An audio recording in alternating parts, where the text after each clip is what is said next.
Hello, I'm Katherine Ross here with Martin Baccardax.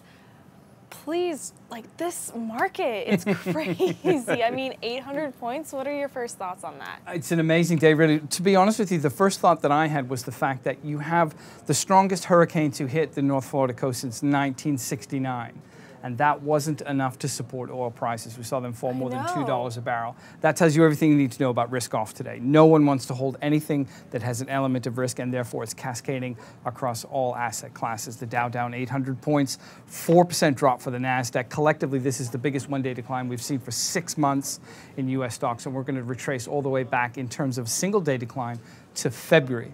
And that was the day that we had the massive correction as a result of the spike in the VIX.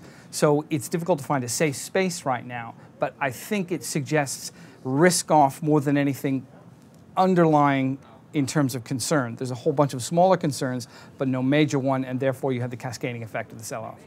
So if I'm investing tomorrow, what should I be thinking about? What should both traders and investors be thinking about? Sale. In other words, things are significantly cheaper than they were 2 days ago. If you are convinced that this market has further upside as a result of the fundamental strength of the U.S. economy, which is legitimate, and the fact that corporate earnings are going to be relatively strong this quarter and next, you have a chance to buy back into the market 7 or 8% more cheaply than you did 2 or 3 days ago. So from a value perspective, there's a chance to get back in. I think that's the first thing to think of. I think the second thing to think of might be to wait for a day or so to discover whether this cascading effect is going to be self-fulfilling, particularly as you head into the latter part of the week, and that sometimes is the case. If the market starts to creep back up again and there's some decent numbers from the banking sector on Friday, you might want to think about re-entry. But at the moment, I think it's probably just too volatile to do anything in particular. If you have cash on the sidelines, probably the best place to be if you're in ETFs or if you're in some broad mutual funds or those that are tracking indices. Just wait it out. It doesn't look good today, but the underlying fundamental picture hasn't really changed as a result of what we've seen. Yeah, and you know, you've been reporting from New York all week. What's your favorite story so far today? That's a great question. I do like the oil story today. I think one of the most interesting things from a numeric point of view is how close the FANG stocks are to bear market territory. The NYSE FANG Plus Index, which is an equal weight index of all the biggest tech names, is down about 17% from its previous peak.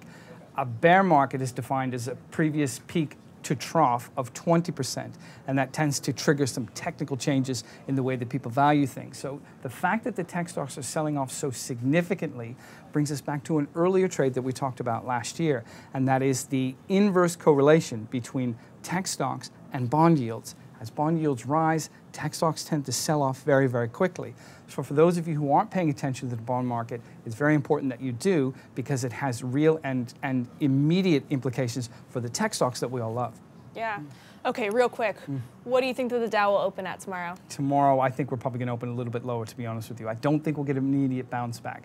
I think investors will probably wait for those bank earnings on Friday. Tomorrow might be one of those sort of in and out days, but a lot will depend on what happens in China and whether or not they decide to reset the yuan at a level that's significantly lower than it is right now.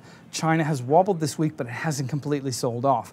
If China follows through from what we've seen today on Wall Street, tomorrow could be a very different day. So we'll have to see. That's why you've got to come back to TheStreet.com and find out what's happened overnight, because that's going to dictate the pace of the trading day tomorrow. Yeah. All right, folks, you heard it here first. Follow us on TheStreet.com and follow us on Twitter. We've got all of the updates for you. Come back and see us.